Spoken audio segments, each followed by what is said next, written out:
अभ्यास 2B प्रश्न number 1 का दूसरा खंड। पहला खंड हम पहले वीडियो में कर चुके हैं। तो दूसरा प्रश्न है ये 11,664। इसका वर्गमूल हमें गुणनखंड विधि से ज्ञात करना है। तो सबसे पहले हम ये प्रश्न लिख लेते हैं, इसमें वर्गमूल का चिन्ह लगा लेते हैं। अब हम क्या करेंगे, पहले वीडियो में पढ़ा होगा कि सबसे पहले दी गई संख्या के हमें अभाज्य गुणनखंड करने होते हैं। सब विस्तार से बताया जा चुका है। तो सबसे पहले हम इस संख्या के करेंगे अभाज्य गुणनखंड। तो पता करें कि यह संख्या किससे बटेगी। तो अभाज्य, पहली अभाज्य संख्या हमारी है 2। क्या यह संख्या 2 से बटेगी? बिल्कुल। इकाई पर देखें 4 है, इसका मतलब यह संख्या 2 से बट जाएगी। तो बांट लें, 2 पंचे 10, 1 बचा, 6 मिलाएंगे 16, 2 अट्ठे 16, 2 तियां 6, 2 दूना 4। फिर इकाई पर 2 है, फिर 2 से बटेगा, 2 दूना 4, 1 बचा और 8 मिलाएंगे 18, 2 नवा 18, फिर 3 में 2 1 कम 2, 1 बचेगा, 2 मिलाएंगे 12, 2 छंग 12। फिर अभी 6 है, फिर 2 से बटेगा, 2 1 कम 2, 2 का 4 बार लगेगा 8, 1 बचा, 1 मिलाएंगे 11, 2 पंचे 10, फिर 1 बचेगा, 6 मिलाएंगे 16, 2 अट्ठे 16। फिर इकाई पर 8 है, फिर 2 से बटेगी संख्या, 2 सते 14, 2 दूना 4 और फिर 2 नवा 18। अब इकाई पर 9 है, इसका मतलब ये संख्या 2 से नहीं बटेगी। तो फिर अगली अभाज्य संख्या कौन सी है? अगली अभाज्य संख्या है 3। क्या यह संख्या 3 से बटेगी? तो 3 से विभाज्यता का नियम हमें पता है कि अंकों का योगफल हम करके देखें, यदि योगफल 3 से बटेगा तो संख्या भी 3 से बटेगी। तो अंकों का योगफल 7 + 2 + 9, 7 2 9 9 18 और 18 3 से पूरा पूरा बट जाता है। इसका मतलब संख्या ये 3 से बटेगी। तो 3 से बांटते हैं, 3 दूना 6, 1 बचा, 2 मिलाया 12, 3 का 4 बार लगेगा, भाग जाएगा, 3 चौके 12 और फिर 3 तियां 9। इकाई पर 3 है, फिर यहाँ 4 है, फिर 2 है, 3 4 7 2 9। अंकों का योगफल 9 है, 3 से बटेगा योगफल, तो संख्या भी 3 से बटेगी। और वैसे भी गुणनखंड विधि से वर्गमूल ज्ञात कर रहे हैं और इसके बाद हमें 2 2 के जोड़े बनाने होते हैं। तो जब एक बार 3 से संख्या बट गई है तो इसका मतलब एक बार तो कम से कम और बटेगी, क्योंकि जोड़ा बनना निश्चित है। अगर जोड़ा बनेगा नहीं तो वर्गमूल हमारा ज्ञात नहीं होगा। तो 2 बार, एक बार अगर बट गई है तो फिर 2 बार अवश्य वो बटेगी। तो 3 का भाग लगेगा 24 में, 3 अट्ठे 24, 3 1 कम 3 और फिर 3 का भाग, 3 दूना 6, 2 बचा, 1 में लाया 21, 3 सते 21, 3 का 9 बार, 3 नवा 27, 3 तियां 9, 3 1 कम 3, 1 आ गया है। अब हमारे गुणनखंड पूरे हो गए हैं। तो अब हम क्या करेंगे, गुणनखंड के 2 2 के जोड़े बनाएंगे। तो पहले हम गुणनखंड लिख लेते हैं नीचे। तो अब गुणनखंड हमने लिख लिए हैं, तो अब 2 2 के जोड़े बनाएंगे। 1 2, ये एक जोड़ा, फिर एक जोड़ा, फिर एक जोड़ा। अब हम क्या करेंगे, प्रत्येक जोड़े से एक एक अंक बाहर निकालेंगे। तो इस जोड़े से एक अंक बाहर निकाल लिया, गुणा, फिर इस जोड़े से एक अंक, फिर इस जोड़े से एक अंक, फिर यहाँ पर एक अंक निकाल लिया गया बाहर और फिर एक अंक। अब हम क्या करेंगे, अब इनका आपस में गुणा कर देंगे। जो गुणनफल आएगा वही वर्गमूल है। 2 दूना 4, तियां 12, तियां 36। 36 का गुणा हम कर लेंगे एक बार 3 से। कैसे गुणा करेंगे, 2 दूना 4, 4 आया है, 4 का गुणा 3 से, 4 तियां 12। अब 12 का गुणा 3 से, 12 तियां 36, 36 का गुणा 3 से कर लेते हैं, 3 छक 18, एक बचा, एक आया हासिल, 3 तियां 9 और 1 हासिल 10। ये आ गया हमारा उत्तर ±108। इस प्रकार हमने 11,664 के गुणनखंड विषय वर्गमूल ज्ञात कर लिया है। अब अगला प्रश्न हल करेंगे 47,089। तो पहले इसको हम इस प्रकार से लिख लेते हैं, वर्गमूल का चिन्ह लगा करके। अब 47,089 के करेंगे अभाज्य गुणनखंड। तो सबसे पहले देखें, क्या यह संख्या 2 से बटेगी? इकाई पर 9 है, 2 से तो नहीं बटेगी। तो फिर हम 3 से देखेंगे। तो 9 और 8 17, 17 और 7 24, 24 4 28, अंकों का योगफल 28 है। 3 से 28 पूरा पूरा नहीं बटेगा, इसका मतलब संख्या ये 3 से नहीं बटने वाली। तो फिर अगली संख्या अभाज्य है 5। इकाई पर 0 या 5 होता तो 5 से बटती, 5 से भी नहीं बटेगी। तो अगली संख्या हम लेंगे 7। 7 से बांट करके देख लें तो 7 का भाग लगेगा 6 बार, 7 छंग 42। 42 बचा कितना? 5, 0 मिलाएंगे 50 हो गया, 7 7 49, 1 बचा, 8 मिलाया 18, तो 7 दूना 14, 4 बचा 49, 7 का 7 बार 7 7 49। इसका मतलब है 7 से संख्या ये पूरी पूरी बट जाएगी। तो फिर 7 से बांट लेते हैं।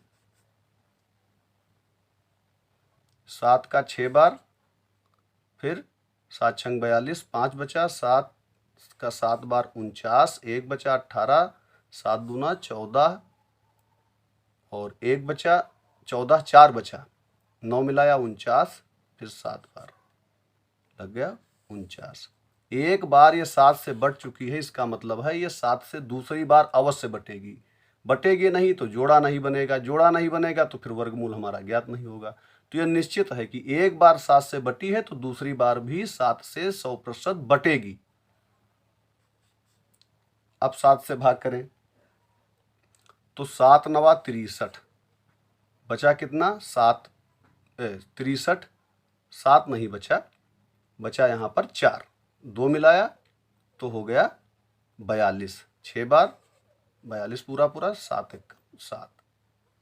अब देखें किससे बटेगी। अब जरूरी नहीं है कि 7 से बटे, तो 7 1 7, 2 बचा, 6 मिलाया 26, 7 3 21, 5 51 हो गया, नहीं बट पाएगी 7 से। तो अगली अभाज्य संख्या कौन सी है? अगली है 11। तो 11 8 88 और फिर ये 11 से भी नहीं बट पाएगी संख्या। तो इस प्रकार हम अब अभाज्य संख्याओं से देखते रहेंगे किससे संख्या ये बटेगी। तो अंत में बांटते जाएंगे 11, फिर 13, फिर 17, 19, इस प्रकार जब बांटेंगे तो अंत में हमें ये संख्या बटेगी 31 से। कितने से? 31 से। अब ये प्रश्न हमें बता रहा है कि हमें हार नहीं माननी है कि 10 तक देखा नहीं बट रही तो आगे का है सवाल गलत है, लग नहीं पाएगा, या कठिन है, लग नहीं पाएगा। नहीं, हमें जितनी अभाज्य संख्याएं हैं वहां तक एक एक करके बारी बारी से पहुंचना है। ये नहीं है कि बस 10 15 20 तक देखा और हल करना बंद कर दिया। नहीं, देखो ये 31 से बटेगी। 31 का भाग लगेगा ये 3 बार, कितना हो जाएगा? ये हो जाएगा 93। तो फिर 96 में से 93 जब घटेगा, 3 बार ये लग जाएगा इसमें, तो यहाँ पर 3 बचेगा और ये 1 मिलाएंगे तो हो गया 31, और 31 एकम 31, और फिर ये 31 एकम 31। इस प्रकार अब 1 आ गया है। अब इसके अभाज्य गुणनखंड पूरे हो गए हैं।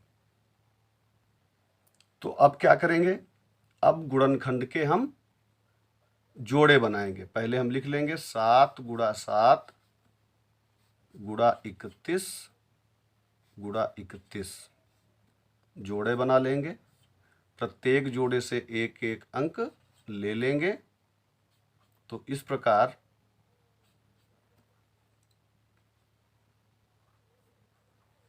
7 एकम 7, 7 तियां 21। तो ये हमारा उत्तर हो गया 217।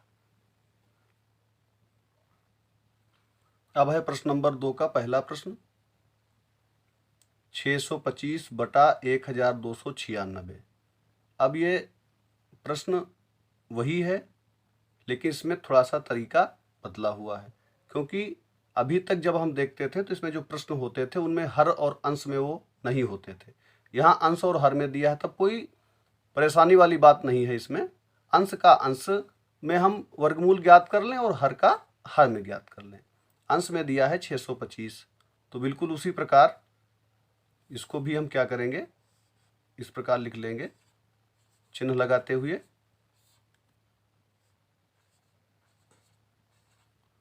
और फिर पहले हम 625 का वर्गमूल ज्ञात करेंगे गुणनखंड विधि से। संख्या 2 से तो बटेगी नहीं, 3 से देख लें, 5 2 7 6 13 नहीं बटेगी, तो फिर सीधे 5 से बांटेंगे। 5 एकम 5 और 5 दूना 10 और 5 पंचे 25। 5 दूना 10, 5 पंचे 25, 5 पंचे 25, 5 एकम 5।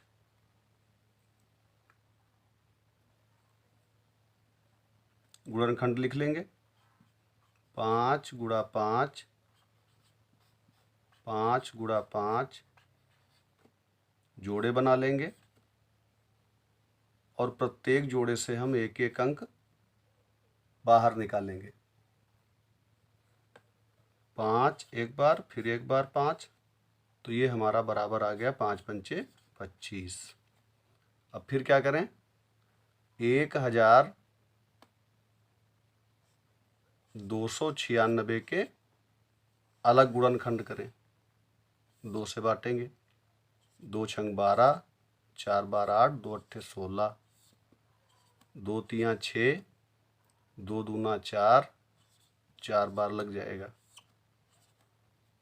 और फिर 4 अभी है इकाई पर, 2 से बटेगा, 2 एकम 2, 2 छंग 12 और 2 दूना 4, 2 अट्ठे 16, 2 एकम 2। अब ये 2 से नहीं बटेगा, अभी हमने बांटा है इसके पहले पहले वाले प्रश्न में। ये 3 से बटेगा, 3 दूना 6, 3 सत्ते 21, 3 नवा 27, 3 तियां 9 और 3 एकम 3। अब ये गुणनखंड भी लिख लेंगे और हम वर्गमूल ज्ञात कर लेंगे।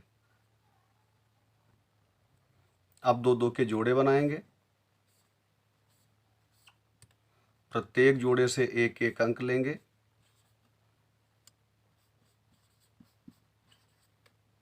और गुणा कर देंगे। 2 दूना 4, 4 तियां 12, 12 तियां हो जाएगा 36। तो इस प्रकार 625 का वर्गमूल आया 25 और 1296 का आया 36। अब जैसे संख्या अंश और हर में लिखी थी, तो अंश में था 625, तो फिर हम अंश में 625 का वर्गमूल लिखेंगे, कितना 25 आया था, तो 25 हो गया। और हर में संख्या है हमारी 1296 और 1296 का वर्गमूल आया है 36, तो फिर हम हर में कितना लिख देंगे 36। इस प्रकार हमारा 625 बटा 1296 का वर्गमूल ज्ञात हो जाएगा। यहाँ एक बात ध्यान रखनी होगी कि यदि हमारा अंश बड़ा आता है हर से, तो फिर हमें भाग करके मिश्र भिन्न के रूप में लिखना होगा, पर यहाँ ऐसा कुछ नहीं है, इसलिए यही हमारा उत्तर हो जाएगा।